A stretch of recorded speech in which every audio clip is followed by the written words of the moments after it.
Good morning friends. আজকে ভীষণ excited কারণ আজকে আমার বন্ধু মঙ্গল চলে এসেছে। এই মুহূর্তেই আমি মঙ্গলকে নিয়ে আমি আমার বাড়িতে চলে আসলাম।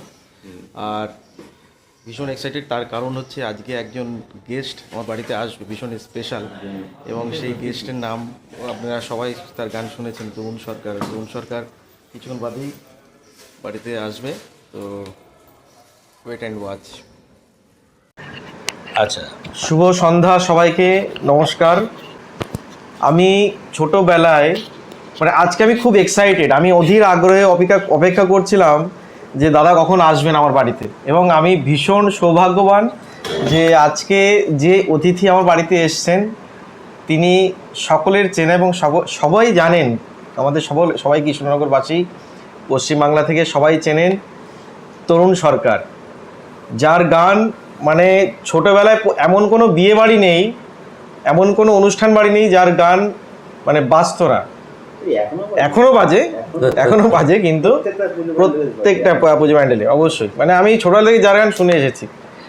তো সেই দাদা আজকে আমার বাড়িতে এসছেন এবং আমি ভীষণভাবে এই নিয়ে কিভাবে ওনার আপ্যায়ন করবো আমি নিজেও বুঝতে পারছি না।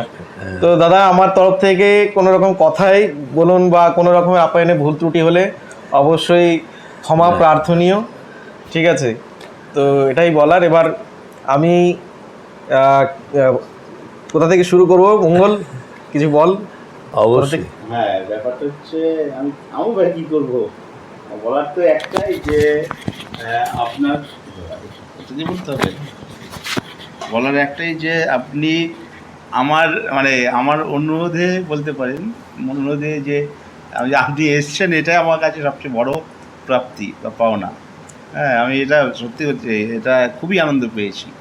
আর বন্ধুর সঙ্গে যেহেতু হচ্ছে ব্যাপারটা, পুরো ব্যাপারটা ঘটছে, তার জন্য আরও এবং আমি 3 গুণ বেশি আনন্দ পেয়েছি। আমি গতকালকে ফেসবুকে একটা পোস্ট দিয়েছি যে একজন গুণী মানুষ আমার বাড়িতে আসছেন, কিন্তু আমি নাম প্রকাশ করব না কে আসছেন। তো আমি সত্যি বলতে কি আমি ভীষণ এক্সাইটেড ছিলাম সকাল থেকে, দাদা আসবেন করে তাই এসছেন। আর দাদা কিছু বলুন আপনার। শোনো, প্রথম কথা হচ্ছে ওই কিছু ভালো স্মৃতি, কিছু মন্দ স্মৃতি একদম যদি শেয়ার করেন খুব ভালো লাগবে। মঙ্গলকে আমি যখন প্রথম দেখি, আসলে আমরা যেমন সুস্থভাবে চলাফেরা করতে পারি, তো মঙ্গল একটু অসহায়, সেজন্য আমাদের সকলের একটু সাহায্য প্রয়োজন হয়। আর এটা স্বাভাবিক ব্যাপার। এত ভালো ছেলে, আর সবথেকে বড় কথা হচ্ছে ভীষণ শিল্পী মাইন্ডের। ছোটোবেলা থেকে গান ভালোবাসে।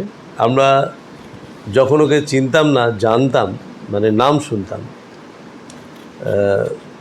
তখনই আর কি একটা না, ছেলেটি কীভাবে এই গানটাকে ধরে রেখেছে বা চেষ্টাটা করছে। কলেজের গণ্ডি পেরিয়েছে, প্রাইমারি থেকে কলেজের গণ্ডি, এটাও তো বিশাল ব্যাপার। আর তারপরেও যখন শুনলাম যে কৌশিক হচ্ছে ওর সহায়ক বন্ধু, তা সেই কৌশিকের বাড়িতে আমরা আজ একটুখানি এসেছি। এই সন্ধেবেলাটা একটু বাড়ির লোকজনের সঙ্গে একটু দেখা করব। তা সেই শুভক্ষণে আর কি আমাদের এই ছোট্ট দু একটি গান, শুধু কথা বললে তো আর সার্টিফিকেট হয় না, লাইসেন্স। সার্টিফিকেটটা কিসের? অবশ্যই গানও হবে, কথাও হবে। তো দাদা, তাই এই ছোট একটু গান হচ্ছে।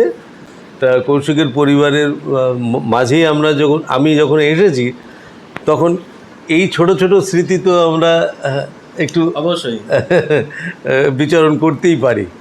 ঠিক আছে, আমার সঙ্গীত জীবন শুরু হয়েছে ধরে নাও 82 থেকে। আচ্ছা, 82 থেকে আপনি। আর হচ্ছে একটু আগে দাদা কথা বলছিলাম, আপনি বলছিলেন যে যখন কথা বলাও শেখেননি, সেই সময় থেকেই আপনার গান নিয়ে একটা চর্চা বলতে গেলে।